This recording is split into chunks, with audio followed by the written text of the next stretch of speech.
everyone, my name is I'm a postdoc at Boston Children's Hospital and also Harvard Medical School. I'm co-advised by Dr. Gabriel Kreiman and Dr. Ueli Rutishauser. So first, I want to thank Labros for inviting me to present in this year's Neuroscience Virtual Conference.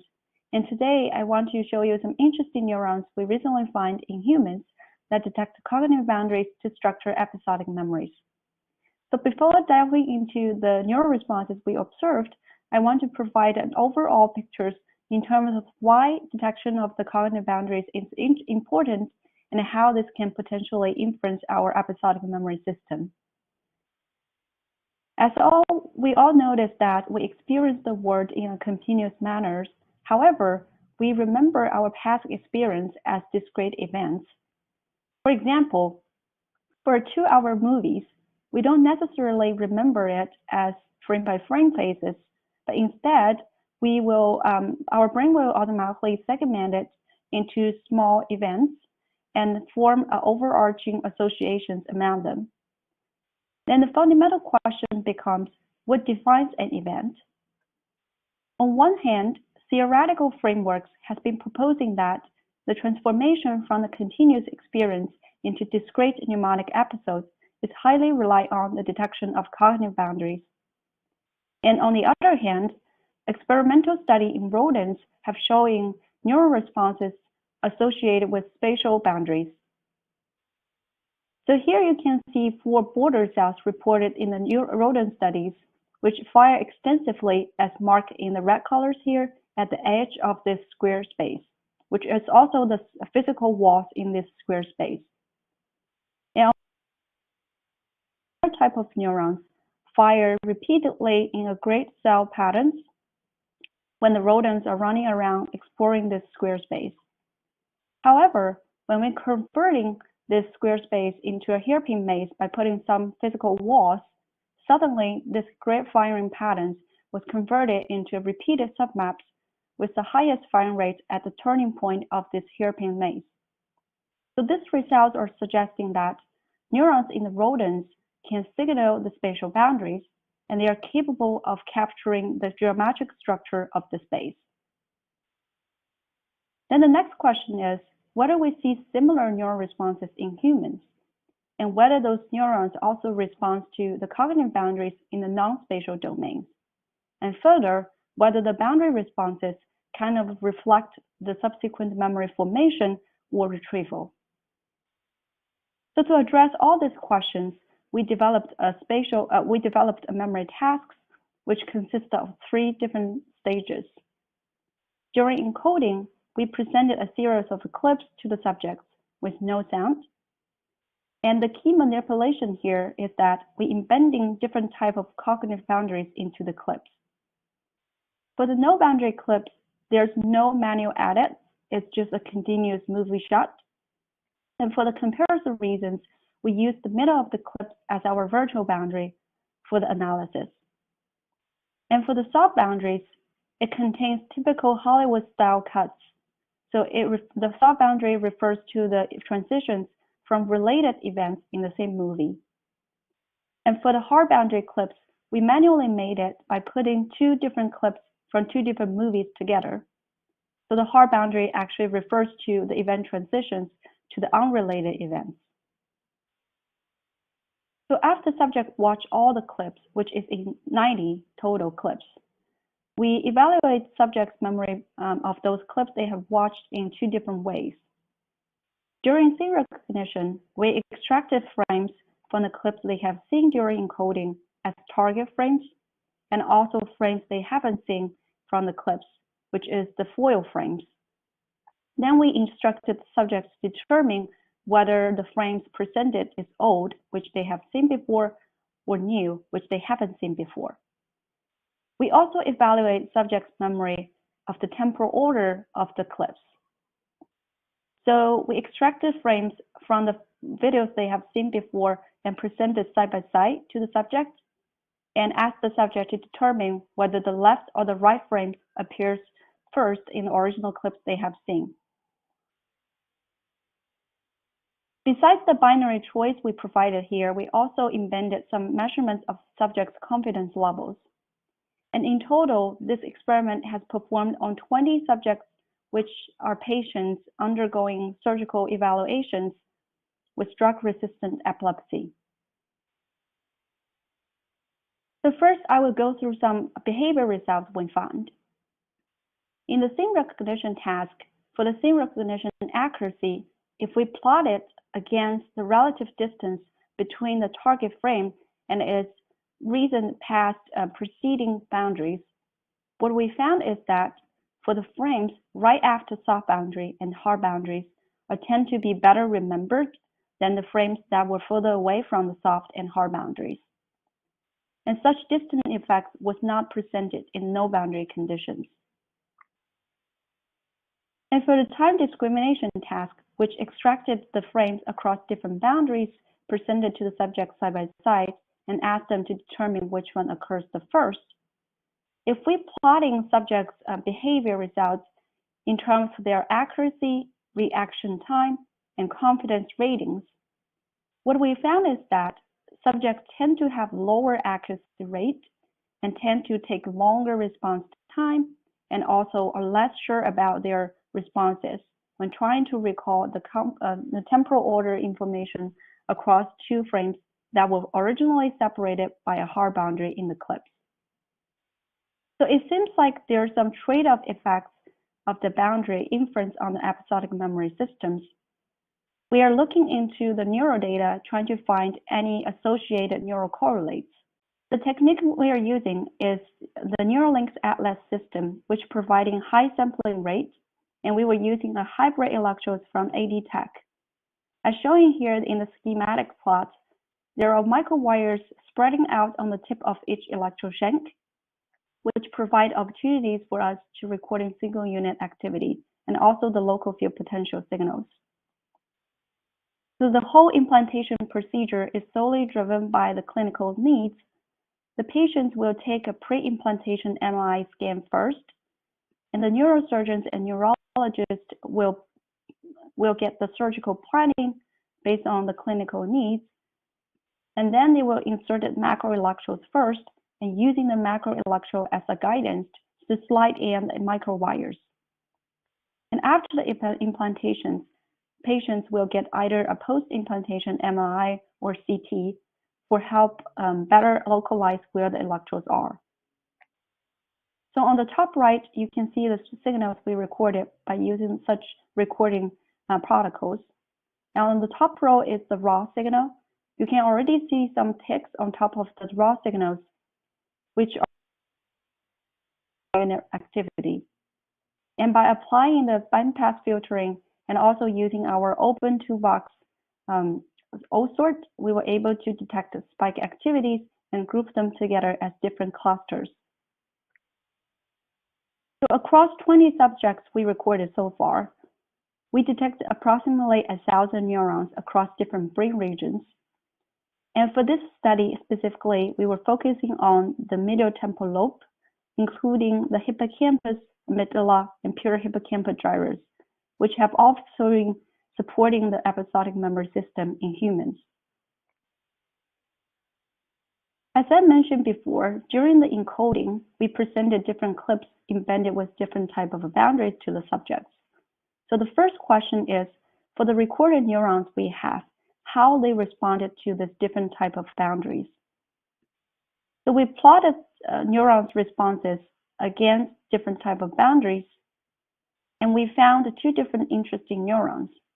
The first type we name it as boundary cells.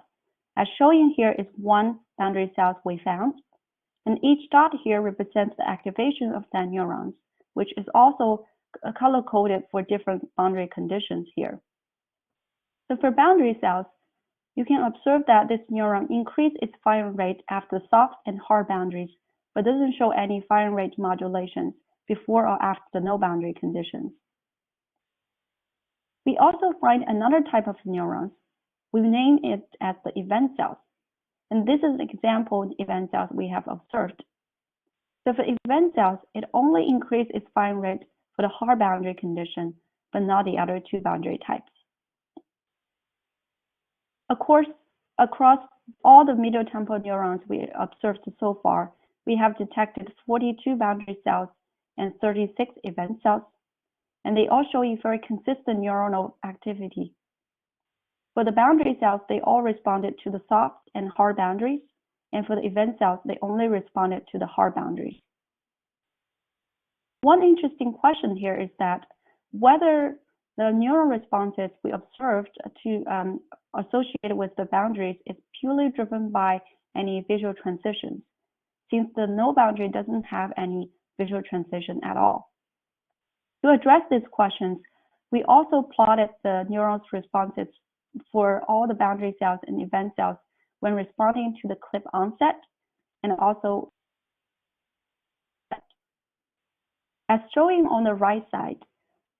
These two groups of neurons do not respond to the clip onset the same way as they did for the boundaries or for the soft and hard boundaries, which suggests that the observed boundary responses cannot be simply explained by detecting of the visual transitions, but presumably is supporting or driven by high-level cognitive functions.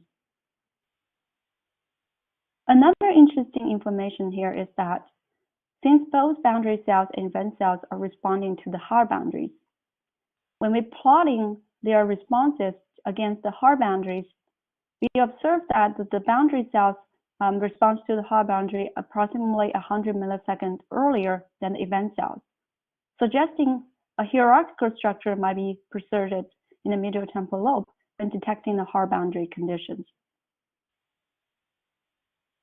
And interestingly, the spatial distribution of the boundary cells and the event cells are very localized. Most of the boundary cells and event cells are presented in the medial temporal lobe, including amygdala, hippocampus, and pure hippocampal gyrus regions. And on top of that, most of the boundary cells are located in the pure hippocampal gyrus, while the majority of the event cells are in the hippocampus. So the next interesting question will be whether the neural responses associated with different boundaries also have some inference or reflect certain subject subsequent memory performance. To address this question, we will go back to the original boundary cell I showed you before, and this is the activation plot of that boundary cell. If we further splitting this activation profiles based on subject subsequent memory performance in scene recognition, whether they get correct or incorrect. What we can see is that the majority increased firing rate for the soft and hard boundaries occurred in the correct trials versus the incorrect trials. And we further quantify such fire rate modulations across all 42 boundary cells. Consistently, we see higher firing rate for the correct soft and hard boundary trials compared to the incorrect ones. And we don't see such conditional difference in the no boundary condition. Then how about the event cells? For the event cells, this is the same cells I showed you before. Such activation plot, we can also convert it into a raster, into a phase plot by purely marking the spiking times of each activation relative to the theta phases. So then this activation plot will be converted into a phase plot, with the x-axis still be the time, 0 still be the time of the boundary, and y-axis becomes the phase. And we can further splitting this phase plot based on subject subsequent memory performance in the time discrimination tasks. And then we observe that the spiking timing of the in the correct and then we observe that the spiking timing in the soft and hard correct trials tend to cluster at specific phase compared to the other 4 conditions. And we can further quantify this clustering by using mean resultant length computations. As shown in the green line here, if the firing phase is uniformly distributed, we expect a smaller mean resultant length. As shown in the blue line here, if they all fire at consistent phase, you're expecting to have a larger mean resultant length. Across all 36 event cells, we're seeing a larger mean resultant length in the correct soft and hard boundary trials compared to the incorrect ones, and we didn't observe any conditional difference in the no boundary condition. Then besides the single neuron activities, we also look at the population level how the neural states changes across corresponding to the different boundary conditions. To address this question, we constructed a neural dynamics matrix by combining all the activity from all intertemporal cells we recorded across the subjects during encoding. And then we projected this high-dimensional neural activity into a low-dimensional space by applying the principal component analysis method. And on the right side, you see the neural state space constructing using the top 3 PC component, and each dot in this plot representing a neural state at the given time point. The black dot indicating when the boundary occurs, and also the line thickness increased across time. So for the no boundary conditions, the neural states entangle with each other before and after the boundaries. However, for the soft and hard boundaries, we do observe a large neural state shift after the boundaries. We can further quantify how this neural state looks like by using the multidimensional distance measurement, the MDD. So on the right side, consistent with the plot on the left, we observe this neural state shifts in both soft and hard boundaries, but not in the no boundary condition. And interestingly, such magnitude of the neural response shift in MDD also correlated with our behavior data. If we quantify the magnitude using the area under curve MDD within the 1 second time window after boundaries, we observe that the area under curve MDD is positively correlated with our scene recognition accuracy, but negatively correlated with our time discrimination accuracy. This is also tied with our previous observed trade-off effects in the memory performance. Last but not least, we also look at how boundaries shapes the memory retrieval. To address this question, we computed the correlation between the scene recognition and encoding. For each subject, we formed these vectors and computed the correlation between the scene recognition and encoding at each given time point. By applying a sliding windows, we ended up with getting this correlation maps for each trials, with the warmer color denoting the higher correlation coefficient and colder color denoting the lower correlation coefficient values. And we computed this for all the trials and grouped them based on subject behavior outcomes, whether it's correct target, so they correctly recognize the target as old, correctly reject the foils as new, incorrect target, they falsely recognize the target as new, or incorrect foils, they falsely recognize the foil images as old. So for this subject, we observed that a higher correlation occurs after soft and hard boundaries for correct target and incorrect foils. Such trend is very consistent across subjects as well, as we see higher correlation values after soft and hard boundaries in the correct target and incorrect foil trials, but not the other two conditions. So this is suggesting that the neural state at the boundaries actually reinstated during the memory retrieval as well. So in summary, behaviorally, we observed that the boundaries enhance the recognition accuracy. However, the hard boundary actually impairs the memory of the temporal order. At the single neuron levels, we observed 78 neurons signaling different boundaries in the medial temporal lobe.